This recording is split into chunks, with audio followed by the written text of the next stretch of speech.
Un temps merveilleux, un site fantastique, la FECLA. Bonjour Philippe Gamin. Bonjour. Merci de nous accueillir pour faire ce bilan d'une année écoulée. Alors, qui a été mouvementé, parce qu'il y a 1 an et demi, quand vous avez été élu président, c'était un peu serré, si je puis dire. Oui, bah effectivement, j'ai été élu dans un contexte d'opposition à la ville-centre de Chambéry. Et malgré tout, eh bien, on arrive à construire une gouvernance partagée avec la nomination de certains vice-présidents qui étaient mes opposants au départ. Et puis on fait fonctionner tout ça avec la reprise de projets qui étaient entamés sur le précédent mandat, mais également avec de nouveaux projets. Alors vous avez fait avancer certains dossiers, comme par exemple le stade municipal de Chambéry, parce qu'on attendait beaucoup de ce stade. Oui, bien sûr, et puis c'était pas une obligation non plus. On a même rajouté au dernier moment une somme supplémentaire. Voilà, tout ça pour trouver un consensus et pour donner également du sens à des projets structurants sur le bassin chambérien. Alors on est en plein milieu des Bauges, c'est un lieu qui vous tient à cœur. Et là aussi au niveau des stations, vous souhaitez apporter une dynamique. Oui, effectivement. On a un gros projet de reconversion de ces stations, de dynamisme des stations, que ce soit ici, Féclà, Revard, mais également sur Hayon-Margeria, avec des projets bien structurés qui vont dans le sens des 4 saisons. Et puis bien sûr, dans cette gouvernance, vous voulez, comment dirais-je, plus partager avec les élus chambériens, ce qui est un vrai plus, parce qu'on sentait qu'il y avait un manque de dialogue quelque part. Bien évidemment, et il a fallu passer ces blocages, et puis on a mis en place des instances comme la conférence des maires élargie, et puis un exécutif qui se réunit très régulièrement. On y arrive, on a quand même des délibérations qui se prennent à l'unanimité à Grand Chambéry, et c'est pas rien, vu le contexte de départ. Allez, on va prendre quelques belles images plein les yeux et puis on se retrouve dans quelques instants pour la suite de cet entretien. On parle du territoire Grand Chambéry, mais Philippe, vous souhaitez aussi être en cohérence avec les voisins, les autres agglos, les autres communes du secteur de la Savoie. Effectivement, on a certains sujets qui dépassent, qui sont à étudier, à réfléchir au-delà des limites administratives de Grand Chambéry. Comme la mobilité. La mobilité ne s'arrête pas aux limites administratives. Et effectivement, moi je souhaite engager une réflexion avec l'agglomération d'à côté Grand Lac et puis ne pas oublier l'avant-pays savoyard avec la communauté de communes du lac d'Aiguebelette, puisque c'est un ensemble où les gens se déplacent. On a des déplacements domicile-travail quotidiens qui sont de plus en plus importants. D'à côté le Revard, ici la Féclà, finalement ça ne fait qu'un aux yeux des touristes, qu'ils soient locaux, régionaux, voire nationaux.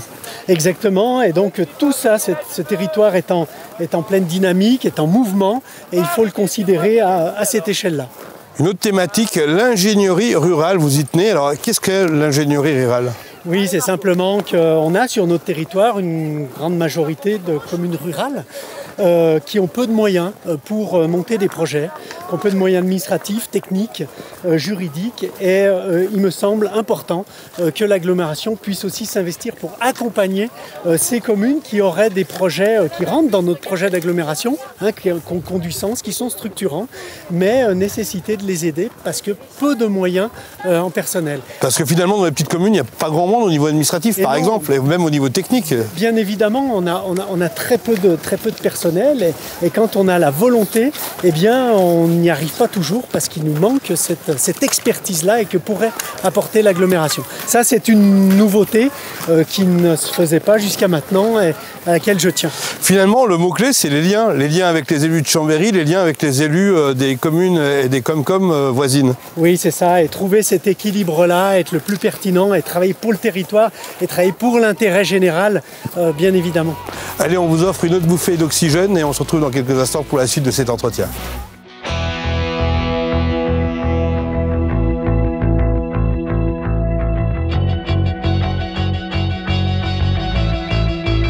On voit un manque dingue aujourd'hui à la Féclà, le beau temps est là, et ça amène au sujet de la diversification des stations, vivre les 4 saisons sur Grand Chambéry.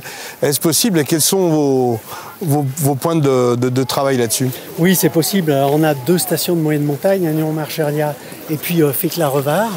Les problématiques, c'est le changement climatique, mais aussi ce besoin, cette attente des touristes d'aller vers une offre estivale. Et donc Grand Chambéry a souhaité s'investir fortement sur la reconversion, ce qu'on appelle la reconversion des stations, et étoffer cette offre-là. Et ça va se traduire par un investissement entre 6 et 8 millions d'euros sur les sites pour le mandat. Alors, on n'a pas de problème de neige cette année, mais toutefois, on s'est posé souvent la question. Là-dessus, on essaye de réfléchir.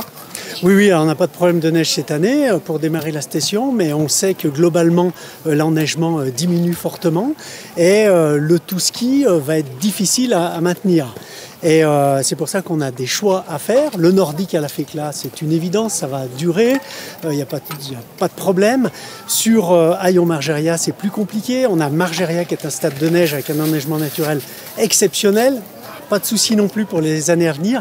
Par contre, Haillons 1000, la station, là c'est plus compliqué. Et on a des choix à faire pour justement investir encore davantage et aller vers une offre beaucoup plus complète dont le ski fera partie, mais plutôt le ski sur Margeria et puis l'apprentissage sur le bas des pistes à Haillons. 6 à 8 millions d'euros, c'est quand même très conséquent. Ah oui, c'est très conséquent. Et puis, on a déjà du succès. A été mis en place à Haillons 1000, eh bien, le pays suspendu des géants, qui fonctionne très bien l'été. La première année avec 18 000 entrées, avec très peu de promotions faites. On se retrouve dans quelques instants pour parler des derniers sujets d'actualité qui comptent pour Grand Chambéry. À tout de suite.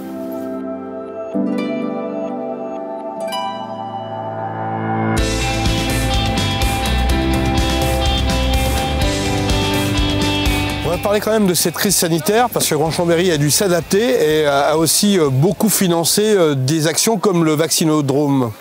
Oui, effectivement, Grand Chambéry, dès le début, a souhaité s'investir pour lutter contre cette pandémie. Et aujourd'hui, c'est 1,5 million qui a été dépensé par Grand Chambéry pour organiser cette vaccination de masse au Parc des Expositions, dans des centres déportés, soit sur les Bauges, soit sur Challes-les-Eaux aussi. Challes-les-Eaux, par exemple.